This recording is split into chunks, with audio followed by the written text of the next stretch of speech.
Ahora. Buenas, don Daniel, ¿qué tal? ¿Qué tal? Buenas tardes, don Gonzalo. Pues genial, la verdad. ¿Que sigues en tu retiro de ermitaño? Sigo en mi retiro de ermitaño aquí. Sí. Ya, pues nada. Un Oye, lugar pues impresionante, la verdad. estoy aquí solo en mi casa también como un ermitaño, la verdad. Sí. Bueno, carta 9, ¿no? Estamos ahí en Sí, la... está nueve, efectivamente. Sí, ermitaño.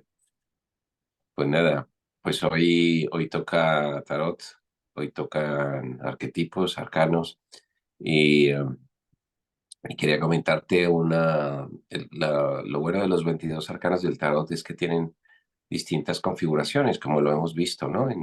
En algunos vídeos que dependiendo de cómo pongas las cartas, pues las cartas te van diciendo un montón de cosas, ¿no? Entonces yo me acuerdo cuando estaba leyendo libros y eso, el libro más famoso de tarot es el de Papus. Ujú. Y Papus hablaba de la colocación del tarot por septenarios, es decir, por series de 7. Y que está bien, vamos, es una de las formas de colocar el tarot, porque ahí de alguna manera se estructuran tres mundos, pero no terminaba yo de verle la coherencia a todo este planteamiento. Hasta que un día estaba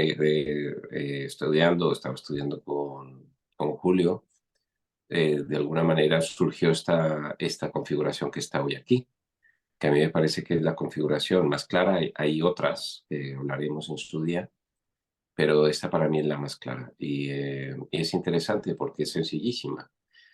Es decir, el tarot tiene 22 arcanos, bueno, 21 más un arcano sin número, que es el loco. Y, y al final, si nos centramos en el número, que para el tarot es muy importante el número, hay dos series de 1 al 9 del mago al ermitaño, que es Sí, justamente que la es que hemos esta de aquí visto, arriba que estoy señalando, efectivamente, del 1 al 9. y que de alguna manera es el camino desde salir de la chispa divina hasta estar encarnados en el plano denso, pero hay otra fuerza que es la contraria, porque al final todo esto es como un juego de espejos que va de la carta 10 a la carta 18. ¿Y por qué esta colocación? Pues porque simplemente la segunda serie es reflejo de la primera. Es decir, 10 equivale a 1 más 0, que es 1. 11 equivale a 1 más 1, que es 2. 12 equivale a 1 más 2, que es 3. Ujú, Entonces, de alguna manera, estas dos líneas es reflejo una de la otra. ujú, Y de alguna manera, los arcanos que coinciden en pares, pues son reflejos unos de otros. Es decir, por sí. ejemplo, un ejemplo clarísimo, el 4, el arcano de la forma del emperador, eh, es la estructura de la creación en la forma. El 13 es la transformación, es decir, que hay siempre un significado relacionado. Y luego, estas dos fuerzas están presentes en todas las tradiciones espirituales, desde el báculo de Hermes con las dos serpientes, porque en realidad estas dos fuerzas son dos espirales, una entrelazado con la otra. El báculo de Hermes, todos lo tendréis en mente, es un bastón con dos serpientes entrelazadas. En el yoga, el Ida y Pingala, en fin, en tradición griega, el orden jónico, que tiene dos espirales. En fin, está presente en todas las tradiciones. En la tradición judía, el Nehesh es la serpiente involutiva, el Uroboros también. Y, eh, y estas líneas, que en realidad son espirales porque se organizan por ternarios. Es decir, la primera línea tiene tres ternarios de 3 hasta llegar a 9, y la segunda línea tiene tres ternarios de 3. O sea que al final todo el recorrido del tarot son 6 ternarios, Ujú. eh, que al final son 18 cartas. Y, eh, y las cartas finales, que están abajo, que son 4, pero en realidad son 3, porque el loco es una no carta. Eso es un concepto que a mí me gusta mucho, es como la no séfira, that, ¿no? Y ahí representa, en estas 3 últimas cartas, la neutralización de estas dos fuerzas, que al final ese es el objetivo de nuestra vida. Es decir, estamos constituidos por la dualidad y la dualidad se constituye por dos fuerzas opuestas. En el caso de la Cábala es clara esa dualidad con el árbol de la vida que tiene un pilar, el pilar de la derecha, que es el pilar de la expansión, de la energía, el pilar de la izquierda, que es el pilar de la forma, ¿no?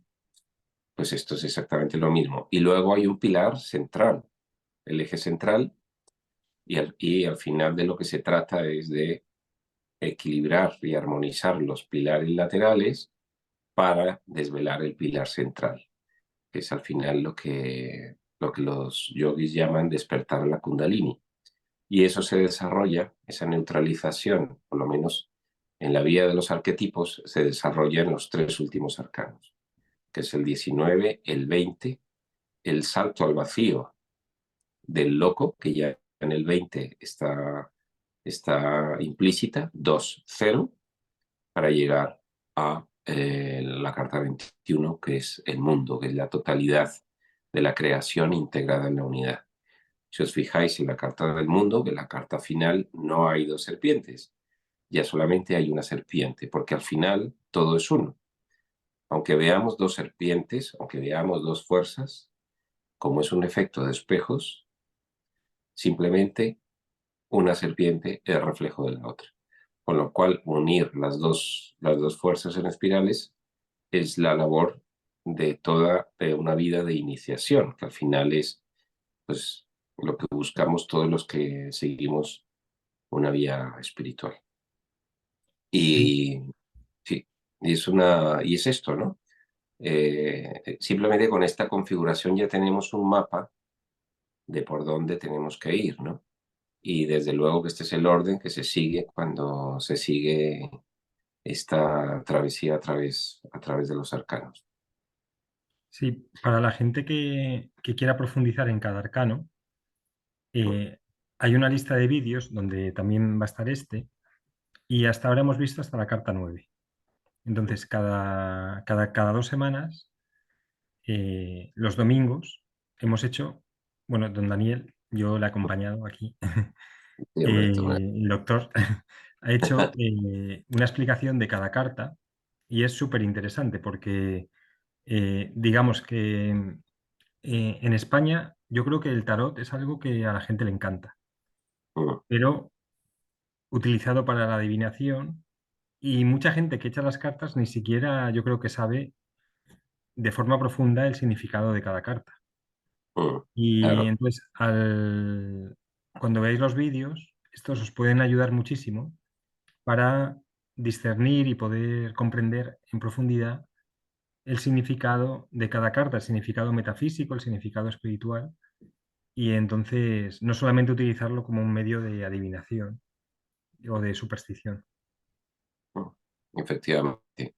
Sí, porque el tarot se puede utilizar para la adivinación, funciona, porque al final es un lenguaje con el inconsciente, es un alfabeto, es una gramática, Sí, pero su objetivo primordial no es ese. El objetivo primordial del tarot es única y exclusivamente equilibrar la dualidad en la que vivimos, sí. porque vivimos en una dualidad desequilibrada, vivimos con un árbol de la vida desequilibrado y la idea es equilibrarlo para retornar a la unidad. De hecho, el número 21 del tarot es eso, dice partir de la dualidad para retornar a la unidad. Ujú, Ese es el único objetivo del juego, porque al final el tarot es un juego. Al final ese es el único objetivo del juego de la vida, porque al final la vida no deja de ser un juego, pero es ujú. un juego apasionante. Y qué desde luego bien. el tarot es una guía impresionante para conseguir eso, pasar de la dualidad a la unidad, a nuestra esencia, a lo que somos. Excelente, la Eh, verdad. sí, no, y ya, si te fijas, por ejemplo, podemos empezar a sacar conclusiones. Esta doble hélice o esta doble línea de fuerza tiene un eje central, que es la carta 5 y la carta 14. Ujú, Eh, si tú, por ejemplo, sumas la carta 5 y la carta 14, es la carta 19, que es el sol. El sol es el equilibrio entre las dos fuerzas. Pero bueno, no vamos a adelantar. Pero, por ejemplo, la carta 5 y la carta 14 son las dos claves para equilibrar la dualidad. La carta 5 es el sumo sacerdote. El sumo sacerdote representa fundamentalmente la unión entre la vida y la unidad. Es decir, es la vida que se desvela, la respiración física y la respiración espiritual, la respiración energética en estrecha unión con la unidad, con el ternario original, que, que, que somete a la dualidad, como se puede ver a los dos discípulos arrodillados a sus pies, somete la dualidad eh, debajo de la armonía. ¿Cómo se manifiesta la armonía ahí? En el número 3, es decir, el 5 es 3 y 2. El triángulo 3 es un triángulo equilátero, armonía sobre dos pilares de la dualidad. Si te fijas, ese es el esquema del templo, el templo como albergue de la divinidad. El sumo sacerdote representa incluso el cuerpo humano como albergue de la divinidad, cuando estás conectado con la divinidad. ujú, Representa también el templo físico, pero sobre todo eso, nuestro templo físico cuando está conectado con Tiferet y con Keter. Desafortunadamente nosotros hemos perdido esa conexión, por eso estamos en la carta 9 en el ermitaño, buscando de nuevo esa conexión. Pero en este estadio de la creación, en la carta 5 hay un equilibrio perfecto y armónico entre esa dualidad. ujú, En la carta 14, que es un ángel que está escanciando un líquido que son 7 colores, que lo que significa fundamentalmente es que está buscando nuevamente el equilibrio de esa dualidad que se perdió con la caída y que lo está equilibrando estos 7 colores. Y estos 7 colores no son más que los 7 chakras. ujú, Los 7 chakras que se equilibran, es decir, los chakras, cada chakra tiene también que equilibrarse. Los chakras son duales y son dos energías que deben equilibrarse para que se abran correctamente, ¿no? Con lo cual, fijaros que ya el tarot nos está diciendo muchísimas cosas. Lo importante de ser consciente de nuestra unidad con la divinidad, lo importante de ser consciente de nuestra respiración física, pero también espiritual, de lo que leemos, de lo que nos rodeamos, de lo que escuchamos, de la importancia de buscar la belleza, ¿no? Todo eso genera armonía y la armonía genera un equilibrio en esa dualidad. La importancia en el arcano 14, en donde hay un ángel, y como la palabra dice de tener templanza ante las situaciones dramáticas o emocionales de la vida, de sopesar todas las situaciones con distancia, con reflexión y sobre todo con conexión con el alma, etcétera. Es decir, podría estar hablando aquí ujú. mucho tiempo sobre lo que nos pueden enseñar estas dos cartas simplemente. Pues Sí. así el tarot, y ya no me quiero extender más, pues se va abriendo a las personas que de alguna manera van desarrollando ese sentido intuitivo que les permite pues intuir pues todas estas enseñanzas. Genial, don Daniel. Así que nada, nosotros ya hemos hecho la primera, La primera fila, la primera fila y ahora nos toca la segunda. la Que segunda. la segunda que es partir de la densidad para volver a la unidad. El problema de la segunda es que en cada carta, bueno, el problema no es un problema, en cada carta se desvela la fuerza que tienes que neutralizar, ¿sabes? Ujú, Y eso es diferente en cada persona y se vive de manera distinta en cada persona. Y normalmente, todo, como dice el dicho, todo lo que sube baja. Es decir, si tú tienes una fuerza que sube, necesariamente para equilibrar esa dualidad tiene que haber una fuerza que baja. ujú, Entonces, este segundo tramo, el tramo del retorno, es un tramo que tiene pruebas también. Y hay que saber sortear esas pruebas. Pero bueno, eso es el camino iniciático, ni más ni menos. Es decir, este es el camino que todas las personas que buscan la trascendencia tienen que hacer, el camino del héroe. Que ujú, al final el héroe, pues porque se necesita valentía, se necesita templanza, se necesita constancia, pero es, bueno, el camino del cabalista, ¿no? ujú. Con lo cual animamos a todos nuestros oyentes a seguir con tesón ese camino, a no desfallecer y y a buscar su propia esencia, que al final es lo importante. Genial, don Daniel. Pues nada, muchísimas gracias. Nada, Pueden ver encantado. los oyentes o los seguidores las conexiones de aquí están las 9 primeras cartas y aquí están las 9 siguientes. Cómo se van conectando y pueden ir sacando conclusiones y si tienen alguna pregunta la pueden dejar aquí, aquí debajo en el canal. Pues estupendo, don Gonzalo. Pues muchísimas gracias. Nada, hasta la próxima. Adiós. Hasta ahora.